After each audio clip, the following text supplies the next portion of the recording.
उसे टुकड़ों में न देखा जाए।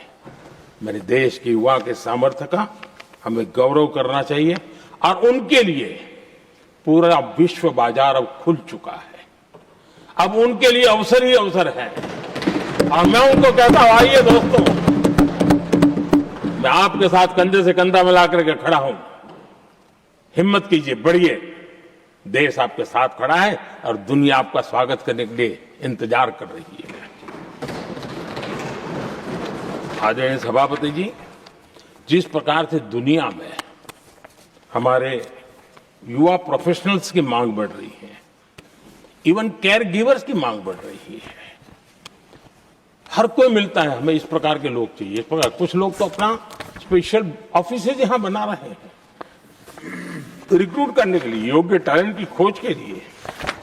इसका मतलब हुआ कि भारत के प्रोफेशनल्स के लिए भी विश्व में बहुत बड़े अवसर बन रहे हैं। आदरणीय सभापति जी, ये संसद का उच्च सदन ये एक प्रकार से राज्यों का प्रतिनिधित्व करता है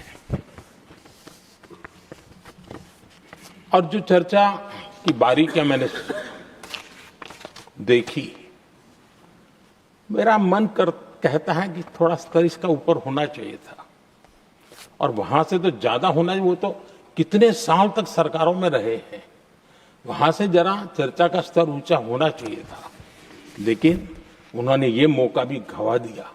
देश उन पर कैसे भरोसा कर सकता है। आदरणीय सभापति जी, मैं कल एक माननीय सदस्य को सुन रहा था। यूं तो वो अपने आप को राजा कहलाने में बहुत गर्व करते हैं, लेकिन वे आर्थिक असमानता की चर्चा कर रहे थे।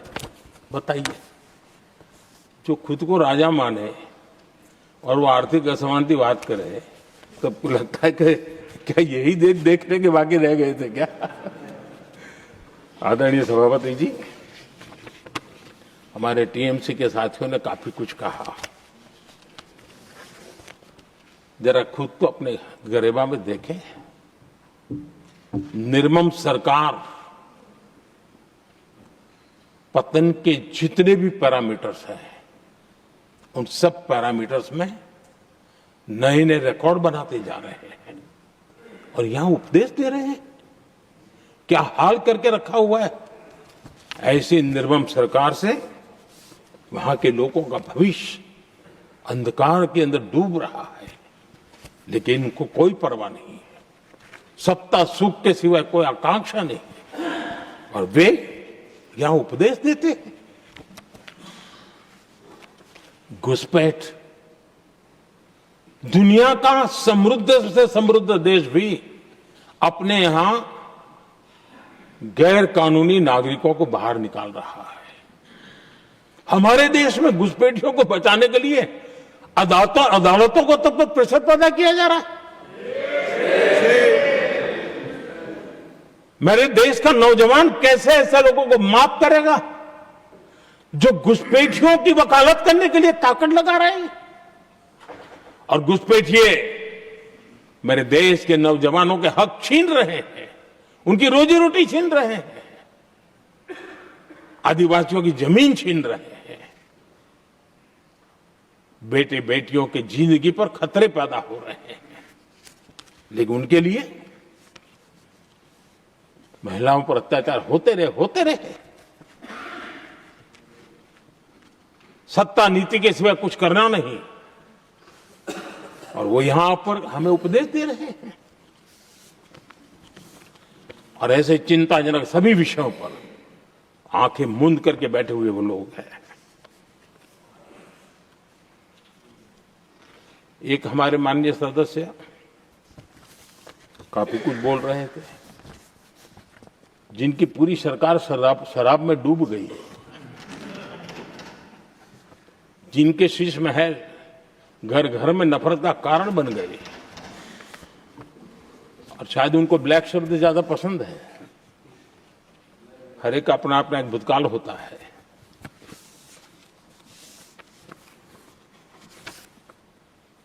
पता नहीं ब्लैक के साथ उनका क्या पुराना रिश्ता है। आदरणीय सभापति जी, ऐसे सभी साथियों से मैं आज जरूर कहूंगा, तुम कितना दुनिया को धोखा दोगे, तुम कितना दुनिया को धोखा दोगे। आईना देख लिया तो अपनी सच्चाई कहां छिपाओगे।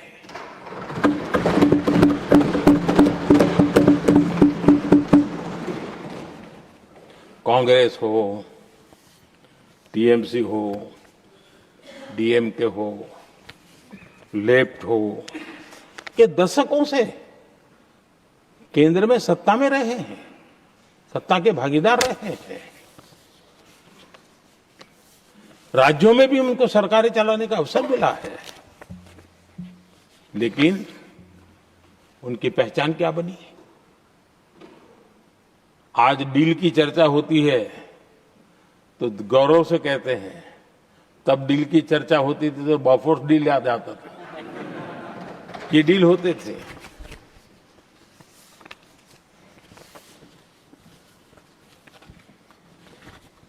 उन्होंने सिर्फ जेब भरने का काम किया।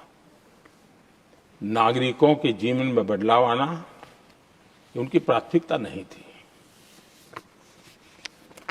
आदरणीय सभापति जी, मैं कुछ उदाहरणों के साथ भी बात बताना चाहता हूं, क्योंकि यहां चर्चा में ये सारे विषय आए हैं और इसलिए मुझे कहना बहुत जरूरी है। अब एक उदाहरण देता हूं मैं बैंकिंग सेक्टर का। बैंकिंग सेक्टर एक प्रकार से अर्थव्यवस्था की ग्रिड होता है।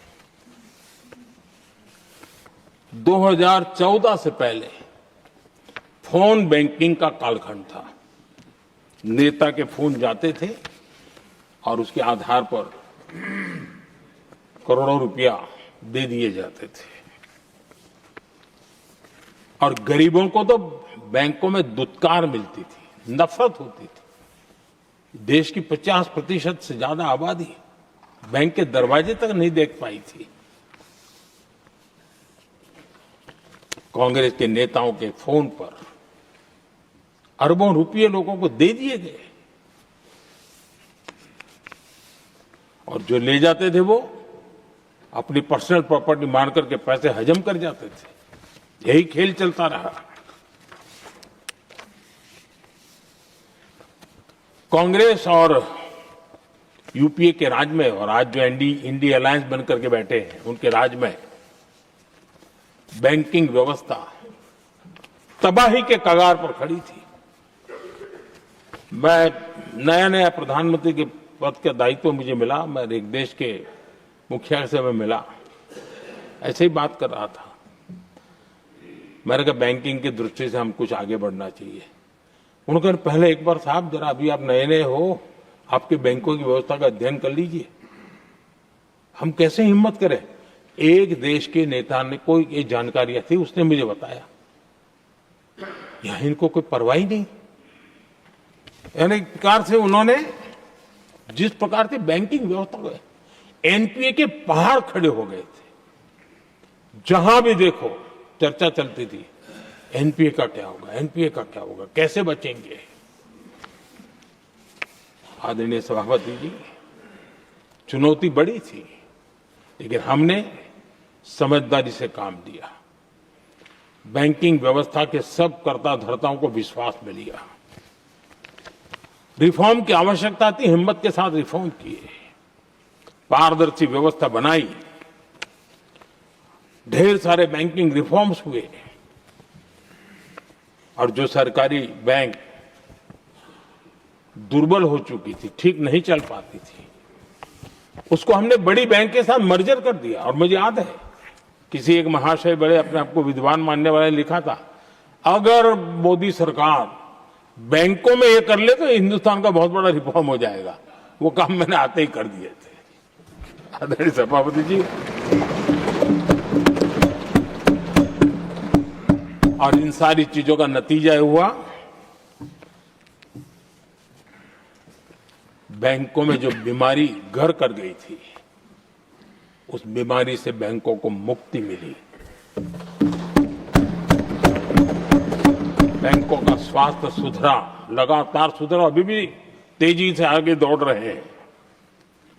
और बैंकिंग का जब स्वास्थ्य सुधरा तो लेन देन का कारोबार भी उनका बढ़ा, लोगों को पैसे मिलने लगे, सामान्य व्यक्ति को पैसे मिले।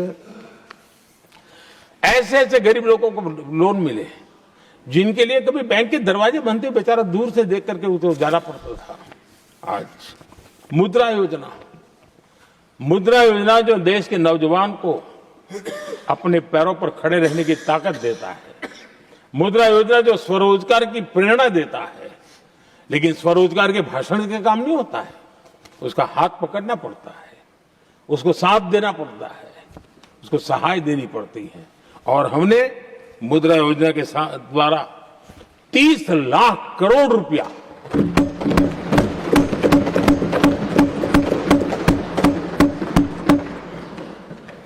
30 लाख करोड़ रुपए से ज्यादा लोन मुद्रा योजना के माध्यम से और बिना गारंटी देश के नौजवानों के हाथ में दिया और उन्होंने अपने कारोबार को आगे बढ़ाया। और गर्व की बात है, उसमें बहुत बड़ी मात्रा में माताएं बहनें भी हकदार बनी, लाभार्थी बनी। सेल्फ हेल्प ग्रुप, इन दिनों ग्रामीण महिलाएं बड़े सपने देखती हैं, खुद अपने पैरों पर खड़ा होना चाहती थी। विमेन सेल्फ हेल्प ग्रुप का हमने विस्तार तो किया ही किया, लेकिन 10 करोड़ बहनों को हमने सीधी आर्थिक मदद की व्यवस्था की। हमारे एमएसएमई सेक्टर को हमने भरपूर लोन दी। और मैं आज बड़े संतोष के साथ, बड़ी जिम्मेवारी के साथ इस पवित्र सदन में कहना चाहता हूं, हमने एनपीए जिसके पहाड़ हुआ करते थे 2014 के पहले, आज उसको हमने नीचे निम्न स्तर पर लाकर के खड़ा कर दिया। आज एनपीए 1% से भी नीचे है। ये अपने आप में बैंकों के स्वास्थ्य के लिए बहुत उत्तम काम हमने किया। इतना ही नहीं, हमारे बैंकों का प्रॉफिट आज रिकॉर्ड पर है, हाई रिकॉर्ड है उसके। ये अपने आप में देश की अर्थव्यवस्था को ताकत देने के लिए, बैंकिंग व्यवस्था मजबूत होती है तो बाकी अर्थव्यवस्था को भी मजबूती मिलती है। उस काम को कहेगा आदरणीय सभापति जी। मैं एक और उदाहरण देना चाहता हूं। हमारे पीएसयूज, आमतौर पर पीएसयूज के संबंध में मान्यता बन चुकी थी, वो बनते ही हैं बीमार होने के लिए, वो बनते ही हैं बर्बाद होने के लिए, वो बनते ही हैं बंद होने के लिए। हमने इस पूरी मानसिकता को हकीकतों के आधार पर बदलने में सफलता प्राप्त की है। और ये लोग पीएसयूज को लेकर के कितनी गलत बातें फैलाते थे। अर्बन नक्सल की तरह ऐसे पीएसयूज के दरवाजे के बाहर मजदूरों की मीटिंग करके भड़काने का पाप करते थे, गुमराह करने का काम करते थे। इन्होंने LIC, state bank of India और भी एचएएल, ऐसे हर एक को बड़ा भला बुरा और इतना भद्दे तरीके से, जब उनकी सरकार थी तब तो ये इन चीजों को संभाल नहीं पाते थे, उसको कुछ कर भी नहीं पाते थे। आदरणीय सभापति जी, हमने इसमें भी हिम्मत दिखाई। हमने पीएसयूज के संबंध में भी रिफॉर्म्स किए, रिफॉर्म्स की लगातार परंपरा चलाई। आज एलआईसी बेस्ट तरीके से उसने पूरे कार्यकाल में अपना एलआईसी का जन्म हुआ तब तक उत्तम से उत्तम परफॉर्मेंस का कालखंड उसका गुजर रहा है। जिन पीएसयूज को कांग्रेस के नेता ताले लगवाने की कगार पर पहुंच चुका था और उसी पर अपनी राजनीतिक रोटी सेकने का प्रयास भी किया गया था, आज हमारे पीएसयूज रिकॉर्ड प्रॉफिट पर हैं।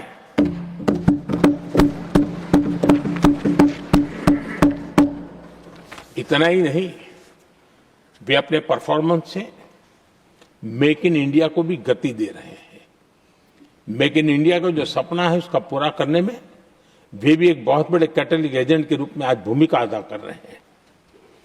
रिकॉर्ड संख्या में रोजगार बना रहे हैं। इतना ही नहीं, हमारे कुछ पीएसयू आज विश्व के अंदर जा रहे हैं, विश्व में भी अपनी ताकत दिखा रहे हैं, विश्व के साथ जुड़ रहे हैं, दुनिया के कई देशों की विकास यात्रा में वो भागीदार बन रहे हैं। आज हमारे पीएसयूज को बहुत बड़े बड़े ऑर्डर देश से भी और देश के बाहर से भी मिलने लगे हैं। ये अपने आप में मैं जो कहता हूं ना, एक बहुत महत्वपूर्ण पड़ाव पर ये देश 25 साल है, उसका संकेत यहां नजर आता है। आदरणीय सभापति जी, कांग्रेस ने विश्वासघात करने के विषय में भी हमारे देश के अन्नदाता को भी नहीं छोड़ा। इस देश में 10 करोड़ किसान ऐसे हैं जिनके पास 2 हेक्टेयर से भी कम जमीन है, छोटे किसान हैं। उनकी तरफ कभी परवाह नहीं की गई, उनकी तरफ कभी देखा नहीं गया, नहीं उनके दिमाग में ये छोटे किसानों का कोई महात्मा था। उनको लगता है कुछ बड़े लोगों को संभाल लिया तो गाड़ी चल जाएगी, और यही राजनीति करते रहे। आदरणीय सभापति जी, हमारे दिल में छोटे किसान के प्रति एक दर्द था। हम जमीनी हकीकतों से परिचित थे और उसी के कारण हम पीएम किसान सम्मान निधि योजना लेकर के आए। और आप इतने कम समय में हमारे इन छोटे किसानों के खाते में 4 लाख करोड़ रुपया हमने दिया है। 4 लाख करोड़ रुपया आंकड़ा छोटा नहीं होता है आदरणीय सभापति जी। और उसने हमारे छोटे किसानों को एक नई ताकत दी है, नए सपने देखने का सामर्थ्य दिया है। और मुझे पक्का विश्वास है कि हमारा किसान उस दिशा में जरूर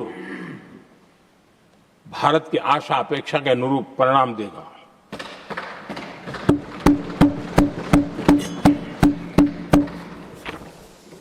आदरणीय सभापति जी,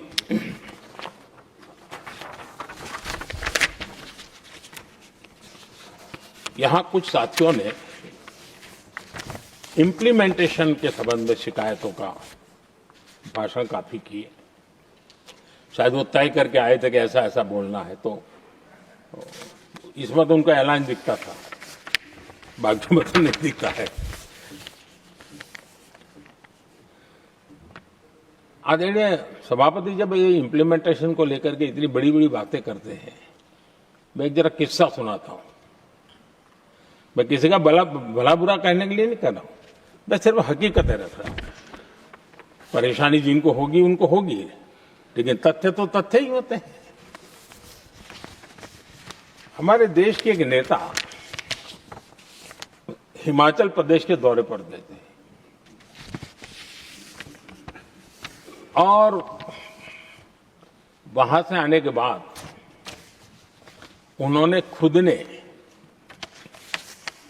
ये घटना कहीं सुनाई, रिकॉर्ड पर उपलब्ध है। उसमें उन्होंने कहा,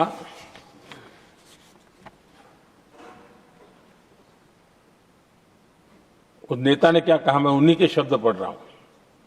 काफी लंबे समय तक मुझे योजना आयोग से संघर्ष करना पड़ा, क्योंकि वे पहाड़ी क्षेत्रों के लिए अलग योजनाएं बनाने को तैयार ही नहीं थे। मैं हिमाचल प्रदेश गई थी। जब मैं वापस आई तो मैंने योजना आयोग में कहा कि हमारे कामदारों को, वर्कर्स को जीप की जरूरत नहीं है, बल्कि खच्चरों की आवश्यकता है, ताकि कम से कम उन पर सामान आदि लादा जा सके। आगे उन्होंने कहा, लेकिन मुझे बताया गया हम पैसा तो जीप के लिए ही देंगे, क्योंकि खच्चरों के लिए पैसे देने की पॉलिसी नहीं है। इसी भाषण में आगे वो कहती हैं, अब वहां सड़कें ही नहीं थी। उनका कहने का कारण यह था कि हिमाचल में जहां वो गई वहां सड़कें ही नहीं थी। अब वहां सड़कें ही नहीं थी तो फिर उस पर जीप का क्या लाभ हो सकता है? जीप लेकर के कौन जाएगा जहां रोड नहीं है? लेकिन उस समय योजना आयोग का जोर था या तो जीप या तो कुछ भी नहीं। आदरणीय सभापति जी, ये भाषण किसी और का नहीं, ये कांग्रेस के वरिष्ठ नेता और तत्कालीन प्रधानमंत्री इंदिरा गांधी का भाषण है।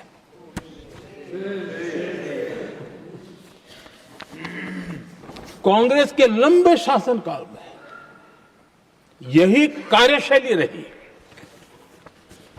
और जिसको इंदिरा जी खुद जानती भी थी कि ये पाप चल रहा है, लेकिन इस कार्य संस्कृति को सुधारने के लिए उन्होंने कोई कदम नहीं उठाया। और इंदिरा गांधी जिस प्लानिंग कमीशन की धज्जियां उड़ा रही थी, उसके जन्मदाता उनके स्वयं के पिताजी थे। और प्लानिंग कमीशन को बना और इंदिरा जी ने जब कहा, उसके बीच में 2 दशक बज चुके थे, लेकिन हाल यही था। और 2014 तक सब दुखी थे, सब परेशान थे, सब गलती देख रहे थे, लेकिन सुधार करने की तैयारी नहीं। 2014 के बाद जब आपने हमें मौका और कांग्रेस ने जिस प्रकार से प्लानिंग कमीशन अटकाना, लटकाना, भटकाना वाली कार्यशैली बना दी थी, 2014 में जब हमें मौका मिला तो हमने आकर के काम किया, प्लानिंग कमीशन को खत्म कर दिया और नीति आयोग को बनाया। आज नीति आयोग बहुत तेज गति से काम कर रहा है। अब देखिए एस्पिरेशनल डिस्ट्रिक्ट, वो भी एक बड़ा प्रेरक उदाहरण है। और मैं तो देख रहा हूं कि डेवलपिंग कंट्रीज के लिए, विकास के लिए एक मॉडल के रूप में वैश्विक संस्थाएं इसको अनुमोदन दे रही है। ये एस्पिरेशनल डिस्ट्रिक्ट की ये सफलता बनी है। देश के कई जिले ऐसे थे जिसको पिछड़े मान करके छोड़ दिया गया था, और वहां करोड़ों लोगों की जो मौलिक जरूरतें थी उसको भी नकार दिया गया था।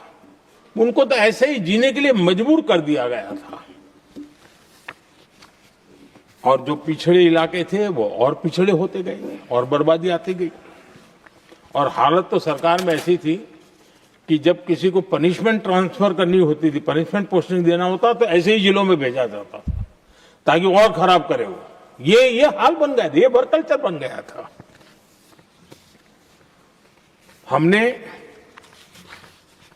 इस स्थिति को बदला। सबसे पहला आग्रह किया, यंग होनहार अफसरों को लगाया जाएगा और पूरा 3 साल का मौका उसको दिया जाए काम करने का। एक के बाद हम निर्णय किए। और आज देखिए किसी समय छत्तीसगढ़ का हमारा बस्तर एस्पिरेशनल डिस्ट्रिक्ट में था, आज वो बस्तर पूरे देश में बस्तर ओलंपिक के नाम से चर्चा में है।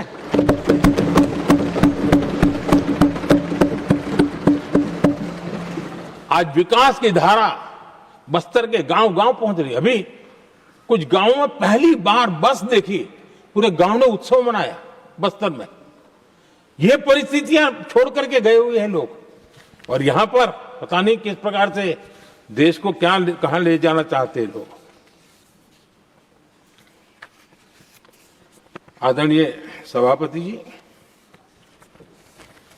इम्प्लीमेंटेशन क्या होता है, ये एस्पिरेशनल डिस्ट्रिक्ट एक बहुत बड़ा शानदार उदाहरण है। ऐसे तो सैकड़ों उदाहरण हैं, लेकिन मैं कहने के लिए इसको उल्लेख कर रहा हूं। कांग्रेस के हमारे साथियों को ये जो बदलाव आ रहा है उसमें इम्प्लीमेंटेशन नजर नहीं आ रहा है। और उनका तो एक ही वो प्लानिंग कमीशन वाला मॉडल है जीप और खच्चर वाला मॉडल यही वो लोग जानते हैं, उससे आगे कुछ नहीं जानते। और ये इम्प्लीमेंटेशन कैसे करते हैं?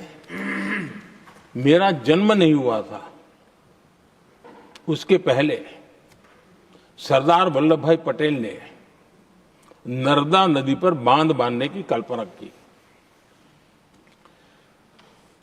विषय तो पक्का हो गया, सरदार साहब नहीं रहे, खैर नेहरू जी ने शिलान्यास किया। अब इम्प्लीमेंटेशन देखिए इनको। मेरा जन्म नहीं हुआ था जब इसकी कल्पना की गई थी, और प्रधानमंत्री बनने के बाद मैंने उसका उद्घाटन किया, ये हाल है।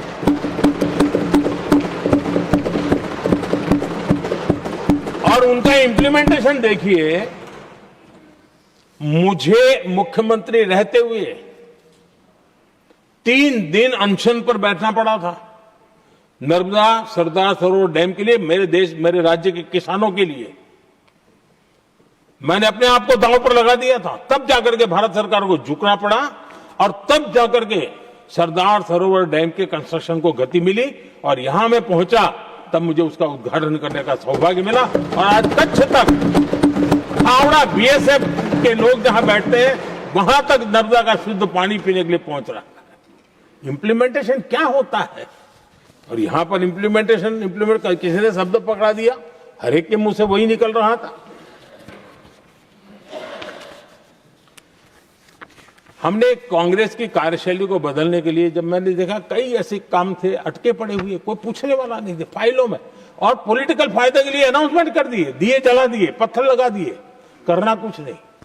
आखिरकार मैंने एक टेक्नोलॉजी वाला प्लेटफॉर्म बनाया यहां आकर के, प्रगति के नाम से। ये प्रगति प्लेटफॉर्म का मैं उदाहरण देता हूं, आप हैरान हो जाएंगे। मुझे एग्जैक्ट याद नहीं है, लेकिन शायद हिमाचल में एक ट्रेन उन्होंने पार्लियामेंट में घोषित की थी, शायद ऊना और कोई। मेरे आने तक वो कागज पर भी उसका ड्राइंग नहीं बना था, बताओ, और चुनाव जीतने के लिए वो घोषणा कर दी। प्रगति के अंदर मेरे सामने विषय आया, ऐसे कई विषय मेरे सामने आए, और उस प्रगति के अंदर हमने एक एक प्रोजेक्ट क्यों अटके हुए, कॉस्ट किस डिपार्टमेंट की काम में क्या मुसीबत आई है, किसने गलत तरीके से इसको आगे बढ़ाया, और बजट तो बढ़ता ही गया था। जो योजना 900 करोड़ में होनी थी वो 90,000 करोड़ तक पहुंच जाए, ये हाल करके रख दिया था इन्होंने। हमने एक टेक्नोलॉजी प्लेटफॉर्म बनाया, हर महीने बैठा, अभी मैंने 50वां एपिसोड पूरा किया उस मीटिंग का, और लगातार उस काम करते करते और संबंधित राज्यों को भी बिठाया, उनकी कठिनाइयों को भी समझा, उसके इम्प्लीमेंटेशन में कौन मिनिस्ट्री का परेशानी हो रही है, किस स्टेट की परेशानी हो रही है, किस कानून की परेशानी हो रही है, हर एक की बारीकी से देखा।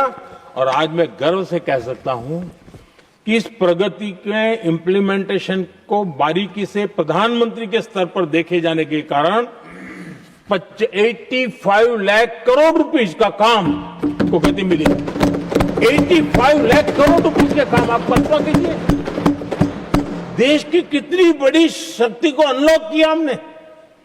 इंप्लीमेंटेशन कैसे होता है ये हमने करके देखा है। रेल हो, रोड हो, सिंचाई हो, ग्रामीण कोई व्यवस्था का काम हो, इन सारी चीजों को हमने इसमें लिया। अब जैसे जम्मू उधमपुर श्रीनगर बारामूला रेल लाइन, आज ये प्रोजेक्ट पूरा हुआ, और बर्फबारी में इन दिनों आपने देखा एक वीडियो बहुत पॉपुलर हुआ है, बर्फ के बीच में थे, चारों तरफ बर्फ की चादर छाई हुई है, और वंदे भारत ट्रेन निकल रही है, और लोग कहते हैं गलती मत करना, ये तो विदेश है, ये हिंदुस्तान है, ये रील चल रहे हैं बाजार में।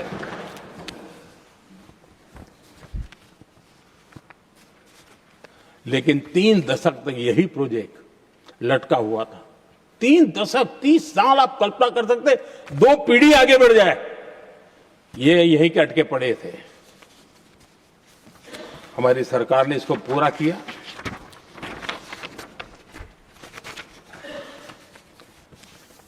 आदरणीय सभापति जी, मैं असम की बात करता हूं, और कोई ये मत सोचो कि मैं चुनाव है इसलिए बोल रहा हूं। इनके पाप है इसलिए मुझे कहना पड़ रहा है। कांग्रेस सिर्फ इमेजिन करती है और इंप्लीमेंट करने का उनको कोई लेना देना ही नहीं होता है। अब असम का बोगीबील ब्रिज, ये बोगीबील ब्रिज अरुणाचल और असम को जोड़ने वाला बहुत महत्वपूर्ण ब्रिज, कितने ही सालों तक ये प्रोजेक्ट लटका रहा। हमने प्रगति के माध्यम से इसको रिव्यू किया और असम सहित पूरे नॉर्थ ईस्ट को बहुत बड़ी सुविधा वाला ये काम हमने पूरा किया। आदरणीय सभापति जी,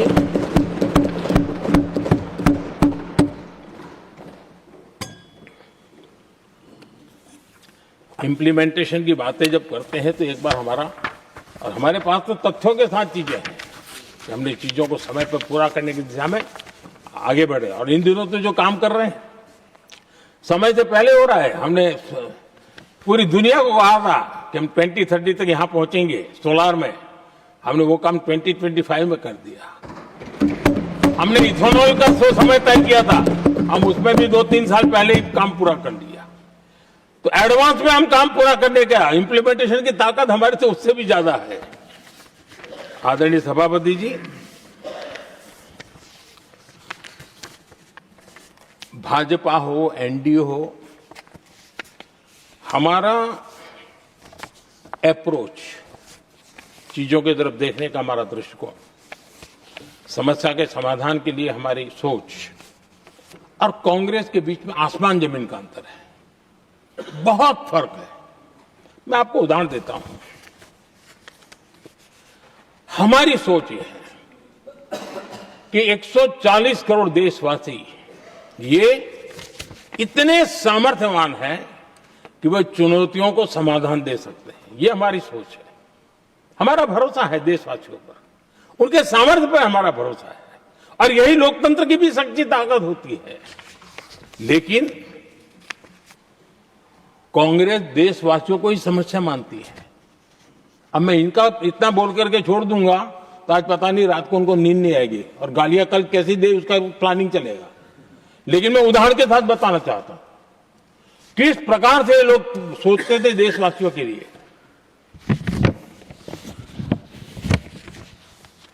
देश के लोगों के बारे में नेहरू जी और इंदिरा जी की सोच क्या थी, मैं उसके विषय में बताना चाहता हूं।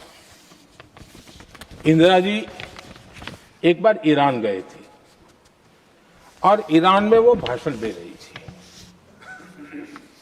और उस भाषण में उन्होंने नेहरू जी के साथ जो बातचीत हुई थी उसका उल्लेख किया।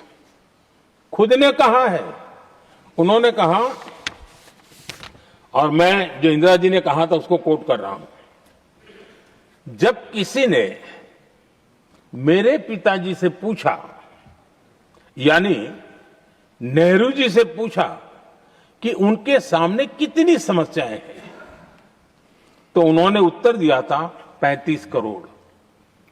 नेहरू जी ने जवाब दिया था कि उनके सामने कितनी समस्याएं हैं, बोले 35 करोड़। उस समय हमारे देश की जनसंख्या थी 35 करोड़। अब आगे देखिए, 35 करोड़ देशवासी नेहरू जी को समस्या लगते थे। ऐसा कोई मुखिया हो सकता है क्या जी? और इस बात का उदाहरण देते हुए इंदिरा जी ने आगे कहा कि आज देश की जनसंख्या 57 करोड़ है, इसलिए मेरी समस्याओं की संख्या भी उतनी ही बड़ी है।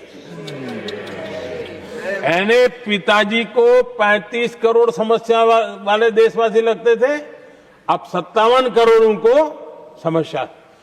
कोई ऐसा हो सकता है जो अपने ही देशवासियों को समस्या माने?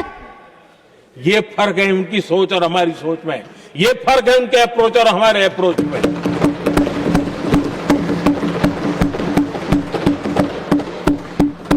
नेहरू जी हो या इंदिरा जी हो या पूरी कांग्रेसी बिरादरी हो, ये लोग भारत के लोगों को समस्या मानते हैं।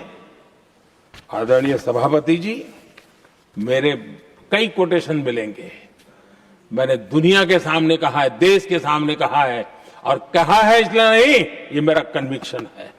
अरे चुनौतियां कितनी ही क्यों ना हो, 140 करोड़ समाधान हमारे पास है।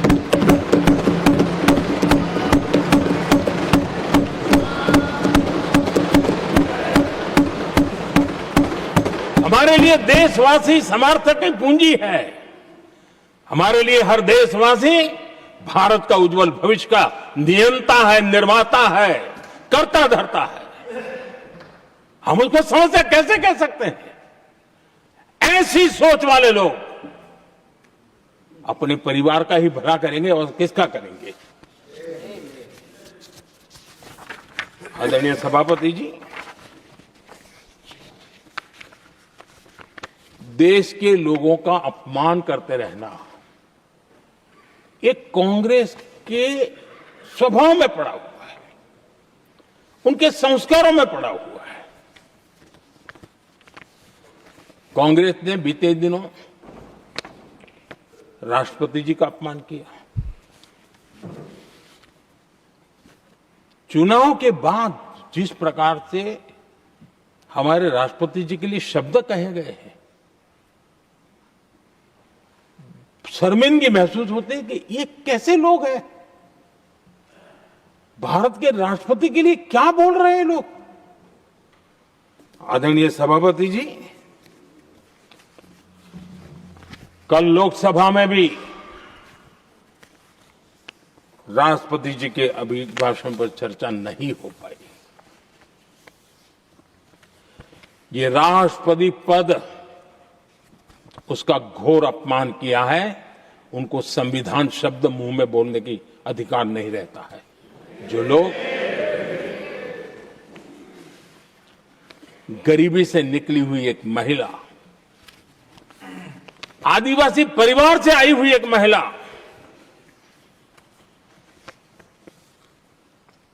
जब आपने लोकसभा में जो व्यवहार किया है, आपने आदिवासी समाज का अपमान किया है, आपने महिला का अपमान किया है। भारत के सर्वोच्च पद पर विराजमान, संविधान ने जिनको सर्वोच्च पद दिया है, आपने उनका अपमान किया है। आपने संविधान का अपमान किया है।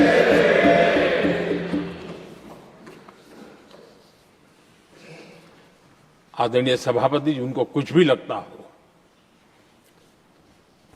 कांग्रेस को ये गुनाह Honorable members, it is now 6 p.m. If the House agrees, we may sit beyond 6 p.m. till disposal of the motion of thanks and the presidential address. Do I have the leave of the House to extend the sitting beyond 6 p.m.? Yes. Thank you. आदरणीय सभापति जी, समय बढ़ाने के लिए मैं आपका और सदन का बहुत आभार व्यक्त करता हूं।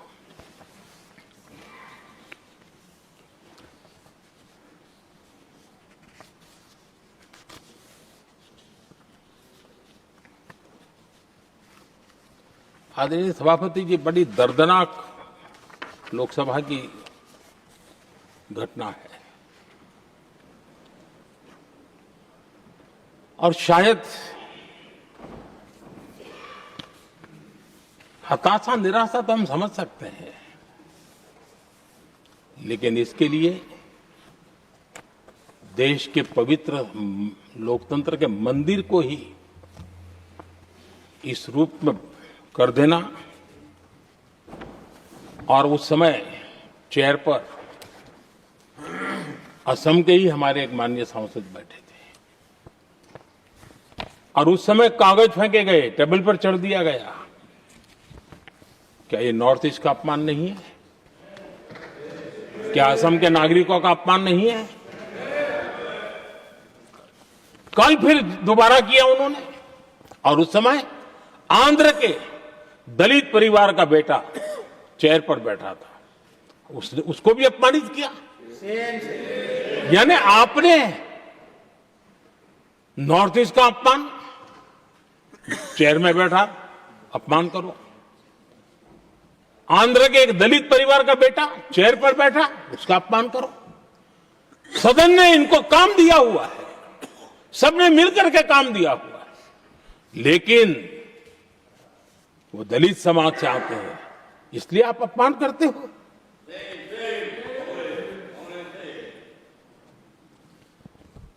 और ऐसा लगता है कांग्रेस के लोगों को असम की जनता के प्रति बड़ी नफरत है। उनको लगता है कि उसकी जनता ने उनका साथ छोड़ दिया मतलब उनके दुश्मन हो गए। क्या कभी लोकतंत्र में ऐसे सोचते हैं क्या?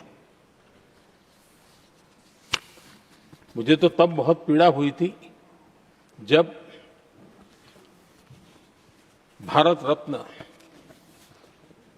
भूपेन हजारिका जी, जो कि इस देश के बहुत ही सम्मानीय व्यक्तित्व है जी, आज भी घर घर में उनको स्मरण करते हैं लोग।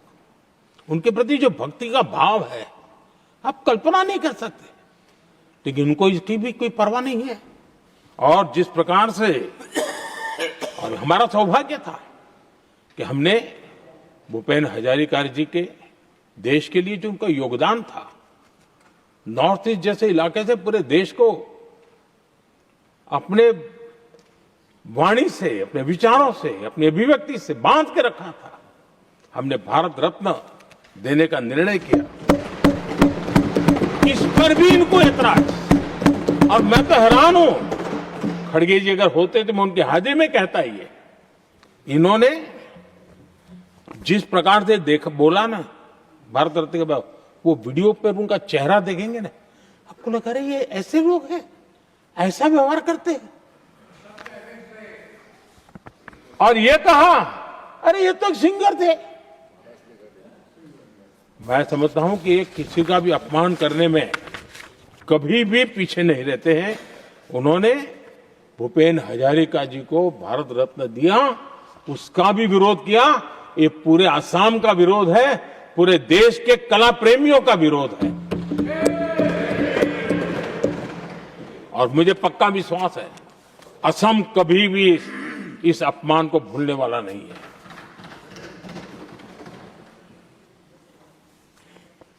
आदरणीय सभापति जी, कल जो घटना घटी, इसी सदन के एक माननीय सांसद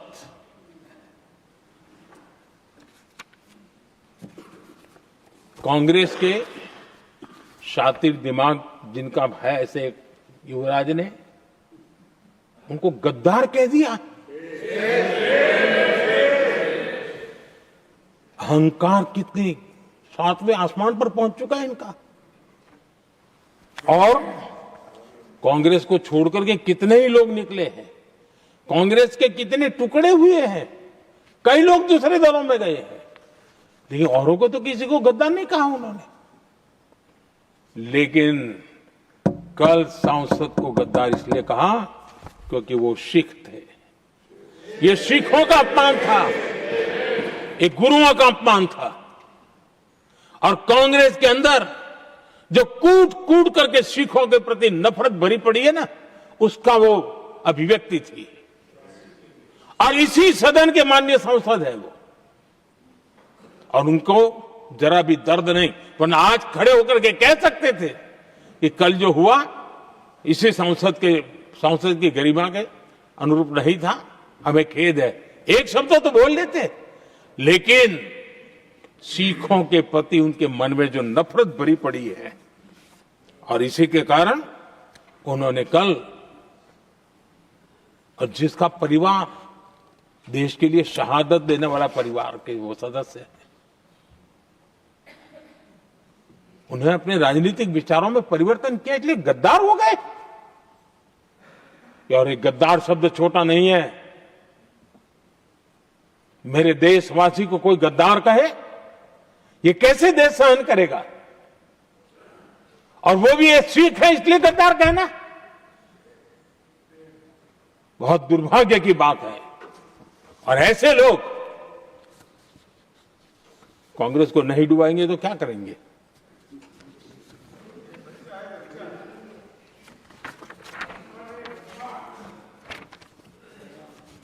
आदरणीय सभापति जी, एक तरफ ये दृश्य है और दूसरी तरफ हमारे सदानंद जी मास्टर का दृश्य है।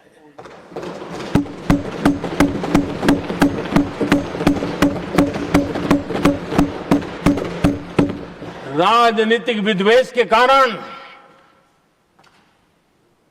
उनके दोनों पैर काट दिए गए। भरी जवानी में दोनों पैर काट दिए। कटे हुए पैर से जिंदगी गुजार रहे हैं, लेकिन संस्कार इतने ऊंचे हैं कि वाणी में भी अपशब्द नहीं निकलता है, बर्तन में भी कटुता नजर नहीं आती। गर्व होता है। और कल जब उनका पहला भाषण हो रहा था सदन में, और उन्होंने जब अपने बेंच पर आपसे इजाजत लेकर के अपने कटे हुए पैर के लिए वो जो लीम का उपयोग करते हैं, आर्टिफिशियल लीम का, उन्होंने जब रखा, वो दृश्य देश के लिए पीड़ादायक था कि इस देश में ऐसा ही बंधारण की बातें करने वाले इंडिया अलायंस के लोग, और ये इंडिया अलायंस पूरा जिम्मेवार है इसके लिए, वैचारिक असहमति के कारण एक नौजवान के, और वो भी एक टीचर, शिक्षक के प्रति गर्व से, आदर से देखा जाता है, उसके पैर काट दे। लेकिन उनको कोई खेद नहीं है, उनको कोई दर्द नहीं है। लेकिन मैं मास्टर सदानंद जी को हृदय से अभिनंदन करता हूं कि उन्होंने जिस प्रकार से इतनी भयानक हमले के बाद भी देश की सेवा का अपना व्रत जारी रखा, और आज देश की नीति निर्धारण में अंदर अपना योगदान दे रहे हैं। ये गर्व की बात है। और ऐसे लोगों के सहारे हम राजनीति में जीते हैं, काम करते हैं, देश के लिए जीने मरने की प्रेरणा मिलती है। ये संस्कार हमें पाए हैं ऐसे लक्षावधि कार्यकर्ताओं के तब से पाए हुए हैं। आदरणीय सभापति जी,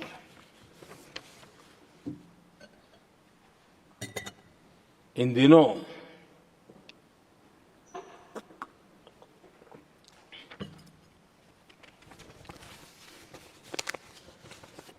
और वैसे कांग्रेस के हमारे साथियों का मुझ पर जरा विशेष प्रेम है, वो स्पेशल प्रेम है। और जब मैं जिम्मेवारी जो मिली है उसके तहत, और जिम्मेवारी न मिलती तो भी देश के लिए जीना तुमने सीखा है। हम विकसित भारत की जमीन मजबूत कर रहे हैं, उसको एक ताकत दे रहे हैं। एक तरफ देश के युवाओं के लिए मजबूत जमीन तैयार कर रहा हूं, तो कांग्रेस मोदी की कब्र खोदने के कार्यक्रम करवा रही है। और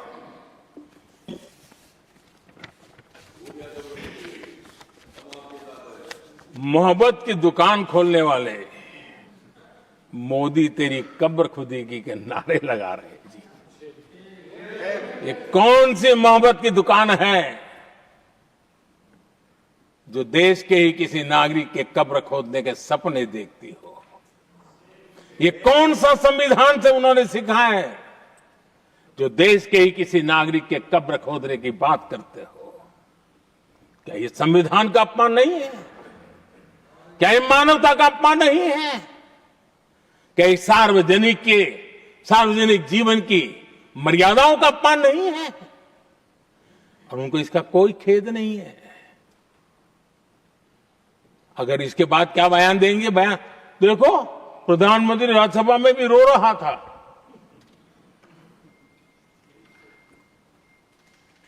किस प्रकार के संस्कार और वृत्तियों से पले बड़े लोग हैं ये। आदरणीय सभापति जी, मेरे लिए कोई अनुभव मेरा बहुत पुराना है। 2002 से जब वे विपक्ष में थे तब से, और 2004 से जब वो सत्ता में आए तब से, और 2014 से मैं जब यहां आया तब से, पिछले 25 साल से संसद का एक भी सत्र ऐसा नहीं गया मोदी संसद का सदस्य नहीं था। एक भी सत्र ऐसा नहीं गया जिसमें इस सदन के अंदर मोदी को गाली देने का काम न किया हो इन लोगों ने। 25 साल। और मुझे किसी ने पूछा था, मोदी जी आपके स्वास्थ्य का क्या राज है? मैंने कहा मैं डेली 2 किलो गाली खाता हूं।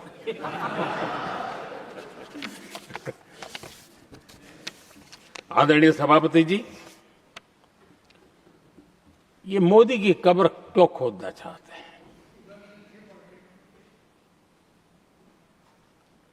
ये सिर्फ नारा नहीं है,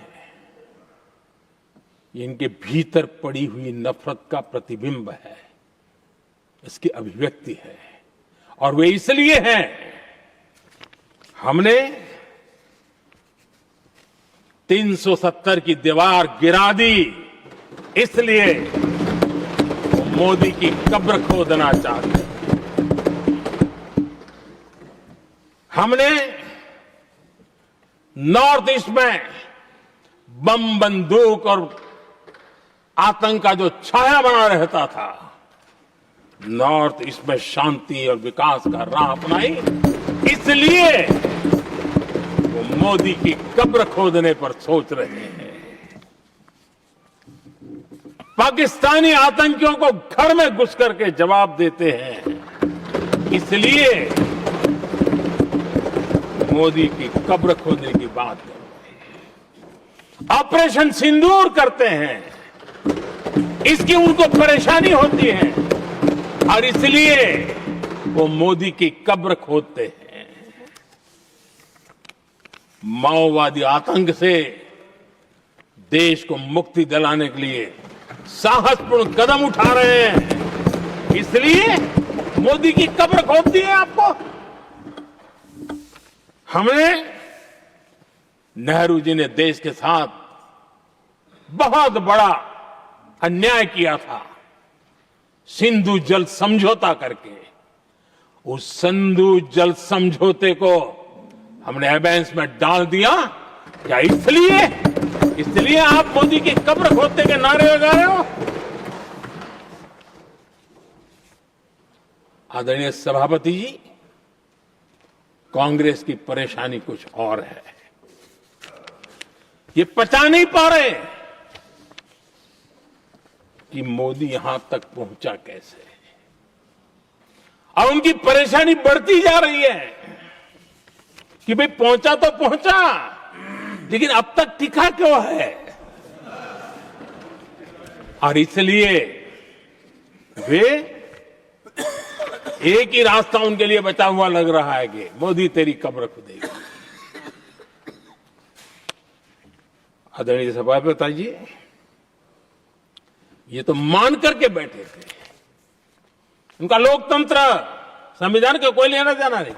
उनको तो लगता है कि प्रधानमंत्री पद उनके परिवार की जागीर है, उस पर कोई और बैठ नहीं सकता। ये जो उनके भीतर में नफरत पड़ी हुई है ना, मोहब्बत की दुकान में जो आग भरी पड़ी हुई है ना, उसका परिणाम है। और इसीलिए कोई क्यों बैठा, हमारा पैतृक अधिकार था, इसलिए मोदी की कब्र खोदने का नारा लेकर के वो चल रहे हैं। आदरणीय सभापति जी, कांग्रेस के शाही परिवार को देश ने दशकों तक अवसर दिया है। ऐसा नहीं है, देश ने आपके लिए भी अपना भविष्य दांव पे लगाया था, लेकिन आपने गरीबी हटाओ के नारे लगाए, गुमराह किया। लाल किले पर से कांग्रेस के एक भी प्रधानमंत्री के भाषण में गरीबी हटाने की बात ना आई हो, ऐसा नहीं हुआ है। लेकिन किसी भी प्रधानमंत्री ने गरीबी हटाने के लिए क्या किया, वो एक बार भी नहीं आया। वो नारे से अधिक कुछ नहीं था उनका।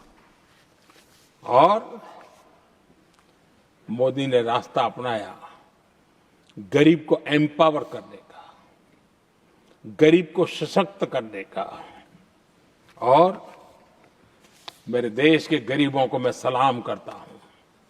उन्होंने देश की योजनाओं को समझा, स्वीकारा और अपने सामर्थ्य को बढ़ाने के लिए प्रयास किया। मैं देश के गरीबों का गौरवगान करता हूं कि हमारी नीतियों पर भरोसा करके, हमारी नीयत पर भरोसा करके उन्होंने भी अपने आप को खपाने के लिए कोई कमी नहीं रखी और 25 करोड़ मेरे गरीब परिवार के भाइयों ने गरीबी को परास्त किया और खुद गरीबी से बाहर आए हैं। मैं उनको सलाम करता हूं। मेरे 25 करोड़ देशवासी जो निराशा में पड़े हुए थे, दूर एक आशा की किरण दिखाई दी, उठ खड़े हुए और आज हमारे साथ चल पड़े। आदरणीय सभापति जी, 2014 के पहले ये इम्प्लीमेंटेशन की बातें करते थे। हमारे यहां सैकड़ों लोग रेलवे क्रॉसिंग पर मरते थे। स्कूल की बस रेलवे क्रॉसिंग से जा रही है, 20-20, 25-25 स्कूल के बच्चे मरने की खबरें आती थी।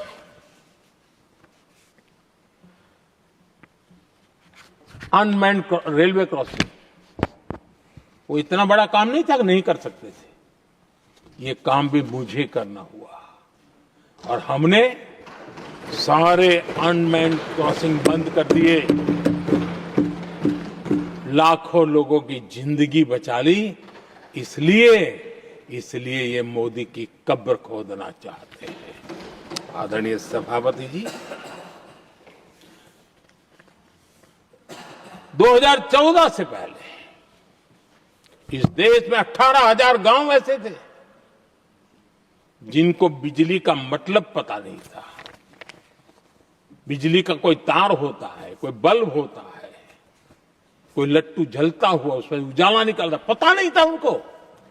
18,000 गांव 2014 के बाद जब आपने हमें दायित्व देशवासियों ने दिया, उन 18,000 गांव जिन्होंने कभी बिजली का मुंह तक नहीं देखा था, बिजली का शब्द भी कान पे नहीं सुना था, उन घरों में उजाला पहुंचाया। इसलिए इनको मोदी की कब्र खोदने के सिवाय अब कोई रास्ता नहीं दिख रहा है। आदरणीय सभापति जी, वो भी एक वक्त था जब देश में बार बार खबरें आती थी, मीडिया में हेडलाइन हुआ करती थी, सरहद की स्थिति के संबंध में बयान आते थे। गोला बारूद नहीं है, बुलेट प्रूफ जैकेट नहीं है, बर्फ के बीच खड़ा है, बर्फ में खड़े रहने के लिए जो जूते चाहिए वो जूते तक नहीं उसके पास। ये खबरें आती थी। हमने देश के जवानों के लिए खजाने खोल दिए। देश के जवानों को जो चाहिए वो देने की दिशा में चल पड़े। और इसलिए वो चाहते कि अब तो कोई रास्ता बचा नहीं है, बस कब्र खुदेगी मोदी की। यही एक रास्ता उनके लिए बचा है। आदरणीय सभापति जी, एक बार उत्तर प्रदेश के वर्तमान मुख्यमंत्री जी ने सदन में भाषण करते करते वो रो पड़े थे। दिमागी बुखार के कारण बच्चे, अनगिनत बच्चे मर रहे थे। इनको कभी सूझा नहीं कि इस दिमागी बुखार से मुक्ति दिलाई जा सकती है। आदरणीय सभापति जी, आंख की बीमारी ट्रकोमा, लोग परेशान होते थे, आंखें चली जाती थी और विज्ञान प्रगति कर चुका था, हो सकता था, वो नहीं कर सकते थे। हमने दिमागी बुखार से भी मुक्ति दिलाई और हमने ट्रकोमा से भी देश के लोगों की आंखें बचाई। यही सफलताएं हैं, यही संवेदनशीलता है। समाज के लिए जीने मरने का यही संकल्प है। पल पल, तिल तिल समाज के लिए बिताना, घिसना, झलना, वो उनको परेशान कर रहा है। तब जाकर के मोदी तेरी कब्र खुदेगी, ये मंत्र लेकर के चल रहे हैं, ये सपने देख करके चल रहे हैं और बातें लोकतंत्र की करते हैं। मोहब्बत की दुकान के साइन बोर्ड लगाते हैं। क्या सार्वजनिक जीवन में ऐसी नफरत होती है? आदरणीय सभापति जी, इनकी सरकार रिमोट से चलती थी, मेरी सरकार भी रिमोट से चलती है। 140 करोड़ देशवासी मेरा रिमोट है।